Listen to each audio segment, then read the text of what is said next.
प्रत्येकालाच वाटतं की मी हँडरायटिंग एक्सपर्ट आहे। मी आता जर तुम्हाला एखादी नमुना सिग्नेचर दिली आणि एखादी डाऊटफुल सिग्नेचर दिली तर तो व्यक्ती काय सांगेल की बाबा ही जी सिग्नेचर आहे ती 100% खोटी आहे किंवा ही जी सिग्नेचर आहे ती 100% मॅच करते।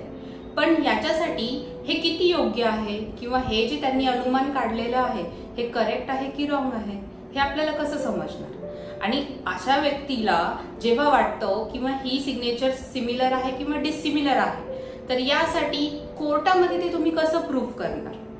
तर यासाठी मी नेहमी असं रेकमेंड करते की तुम्ही प्रॉपर फॉरेन्सिक डॉक्युमेंट एक्झामिनर किंवा फॉरेन्सिक हँडरायटिंग एक्सपर्टचंच ओपिनियन घ्यावं। आता हे ओपिनियन तुम्ही कसं घेऊ शकता?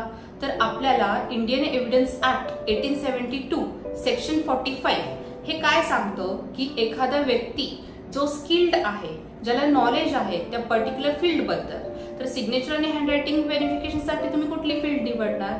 तर ऑब्व्हियसली तुमचं फॉरेन्सिक रिलेटेड फील्ड किंवा तुम्ही डॉक्युमेंट रिलेटेड तुम्हाला किती नॉलेज आहे यानुसार परत तुमचं जे हँडरायटिंग आहे तर हँडरायटिंग तुम्ही कशी करू शकता, हँडरायटिंग मध्ये किती प्रकारचे व्हेरिएशन्स असतात, किती स्किल्स असतात, किती स्क्रिप्ट आहेत किंवा कशा प्रकारे तुमची हँडरायटिंग एखाद्या ॲडोलेसंट स्टेज पासून ते मॅच्युअर्ड स्टेज होईपर्यंत कशी चेंज होत जाते, त्यातले व्हेरिएशन्स, तर ते जे व्हेरिएशन्स आहेत ते सिमिलॅरिटीज दाखवतात की त्याचे व्हेरिएशन्स आहेत ते कम्प्लिटली डिसिमिलॅरिटीज दाखवतात। या प्रकारचं डिटेल्ड अनालिसिस हे तुम्हाला करणं गरजेचं आहे। त्यानंतरच तुम्ही एक प्रामुख्याने एका फर्म ओपिनियन वरती येऊ शकता की ही जी सिग्नेचर आहे ते सिमिलर आहे की डिसिमिलर आहे।